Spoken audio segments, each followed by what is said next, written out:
Salamat aking mga anak. Dahil ikaw iyong magulang. Magandang tanghali po. Ay, dito gaho pinadadala ho yung suman at tamales ho eh. Sino padala ini? Ay, hindi ko nga ho alam. Tumawag lang ho sa akin ho eh. Di na daw ho kay Ka Efren Ilagan. Ay, saktong si ma'am ay nasa labas. Ay, tinanong ko ho kung saan ang bahay. Hindi ko po alam na yung paisumat tamales. Para ikaw inikilala ko, nakita ko na eh. Saan ho? Sa K-Pot. Sa Kipot ho? Oo. Ay, di ba ka ho kami nag-deliver din doon na kung Bayaw ano? ko yung pag-delivery Oo ho. ninyo. Ay, siya inyo muna hong kuhanin din ni tatay. Meron ka hong tumawag sa inyo na pinade-deliver dito. Sa inyo ho pinadadala ho eh. Tara, tatitignan. Ang alam ko, bisita ko si ma'am. Anak ko si ma'am at kaya inabangan ko. Oo. Anak ko bisita Ay, ko. siya inyong tingnan ng inyong suman at Tamales tamales din eh. naman. Hindi ko alam kung saan galing yan. Tingnan natin. Ay, siya. Ako ho'y inyong babahagihan noon. At Oo, ako ho'y ini. napapaibig doon. Sa Sa suman na iyaw. bago ko malis mga ito muna. Titingnan ko lang. Sige ho, tingnan ninyo. At iyan naman ho, ay binayaran na ho ang delivery charge. May bayad na. Oo, may bayad na ho ang delivery charge. Ari alam ko ini kasi na. Ay, di ari ho. Ari alam ko kung sino nag-surprise niya sa akin. Dini po kayo tatay. At isinurpresa ho ang suman at tamales. Ay, di tingnan ninyo ho. Surprise!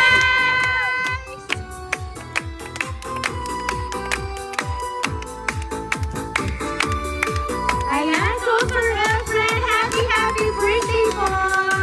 Ayan, at ngayon po nga, inyo pong natanggap na surpresa na hatid na nakaalala ng karawan nyo. Ito po ang balloons para po sa inyo tatay.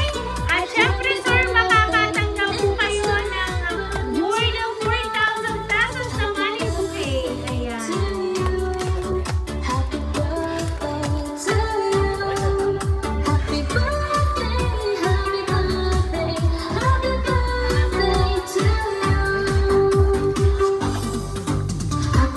Ayan. So ngayon tatay, meron po ba kayong idea kung sino po ang nagpadala ng surprise na natanggap nyo po? Alam ko ining are kasi na may padala. Ayan. So titingnan natin sir kung siya nga po ba ang nagpahatid ng sorpresa para po sa inyo.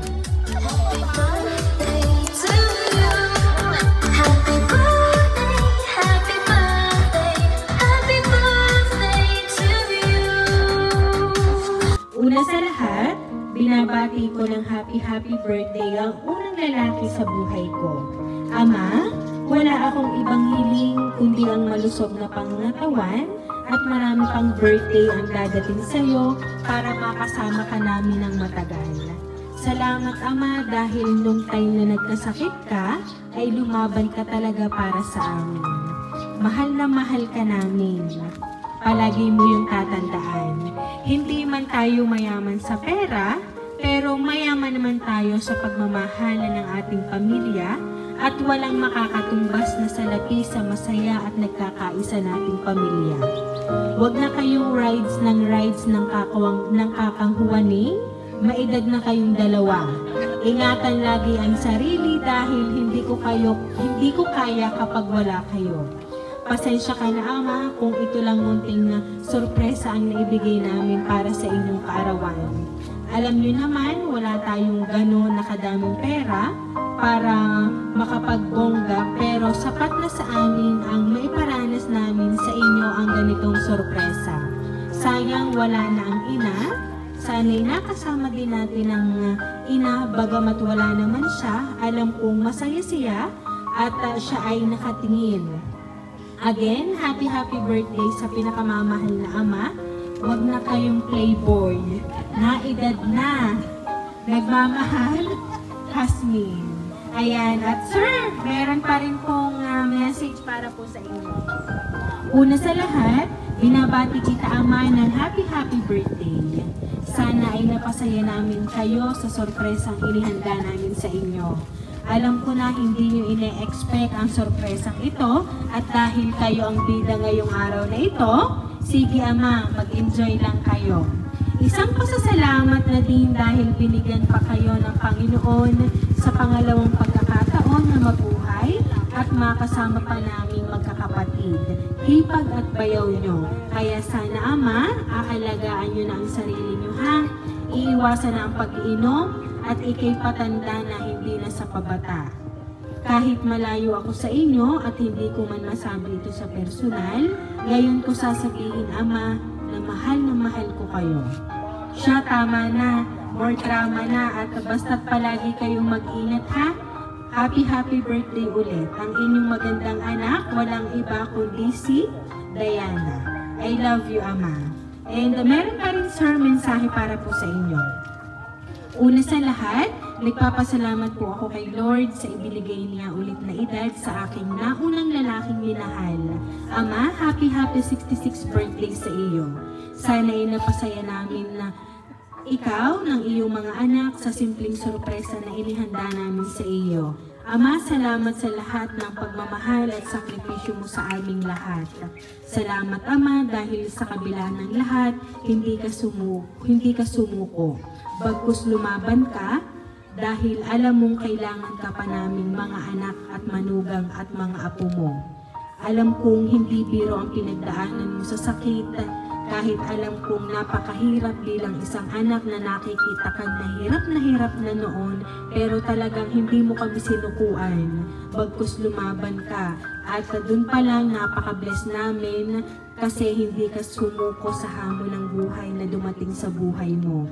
Alam kong gaano ka lumaban, na kahit alam mong napakaliit ko na babae, hindi ka pababayaan ng anak mong bunso sa pag-aalaga at pagbabantay sa inyo sa PGH, na halos gabi-gabi na lang umiiyak ako. Pero lahat ng pagod ko at puyat ko, worth it naman kasi andyan ka sa piling namin. Kasi lumaban ka talaga. Salamat Ama. Salamat din sa aking mga hipag na hindi kami pinabayaan at taus-pusong pasasalamat namin sa inyo. Sa Ate Badet, Manalo na dahil sa iyo Ate, tulong ang nakapiling pa namin ang pinakamamahal naming Ama. Sa Kuya Joel Samarita, maraming salamat dahil hindi mo kami pinabayaan. Salamat sa mga binigay mo sa amin na pagkain nung nandun pa kami sa PGH. Salamat sa inyong magkakapatid na dahil sa inyo, naging masaya kaming lahat ng pamilya ko kasi nakapiling muli namin ang aming pinakamamahal na lalaki. Ama, happy birthday po. Iingatan mo palagi ang sarili mo ha, kasi napakabuti ni Lord dahil binigyan kanya ng second life. Kaya Ama, ang wish ko lang sa'yo, palagi kang mag-iingat, aalagaan ang sarili. Alam mo naman na nag-iisang magulang na namin kayo, kaya sana mahabang-mahaba pang panahon ang ating pagsasama-samahan.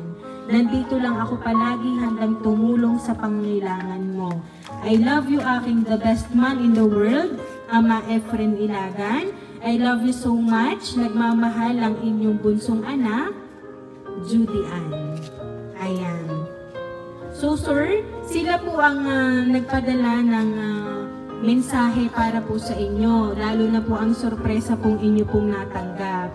Ngayon sir, ano po ba ang gusto niyo pong sabihin para po sa inyong mga anak na talaga namang pinaghandaan ang sorpresa pong inyo pong natanggap? Kasi sir, sabi nga po nila sa sulat, hindi naman po kayo maraming pera, pero kayo naman po ay talagang ang inyo pong pamilya ay sobrang saya.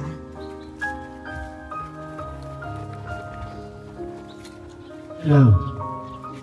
Ang masasabi ko lang sa sarili, kaya rin magaling mo bata hindi kinunok ko na at kami magkakapisa-pisa para kang anak. Salamat aking mga anak. Hindi kang ipagulang. Hindi ko akalain na ako mabubuhay pa nung ako nakatinte. Ito na. Panginoon Diyos mo ako ay inilibir ng Panginoon Diyos. Natuwa ang aking mga anak at pangalawang buhay ko na kakapirdaanan. Salamat sa inyong lahat.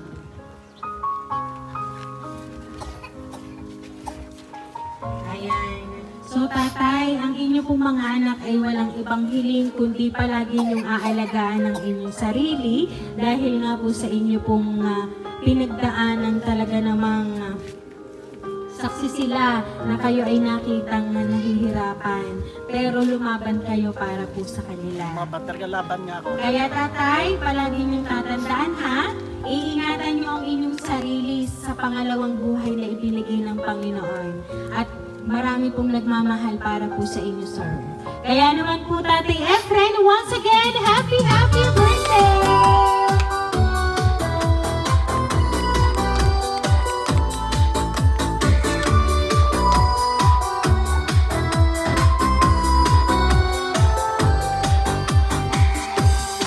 So, Tatay Efren, dahil 66th birthday niyo po, aawitan na po namin ang happy birthday.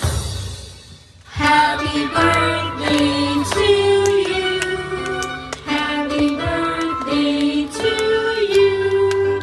Happy birthday, happy birthday. Happy birthday to you. Ayan, sabayan niyo po akong lahat. Happy birthday to you. Happy birthday to you. Happy birthday, happy birthday to you. Ayan, so Tatay Efren, make a wish po and then blow the candle po, Tatay.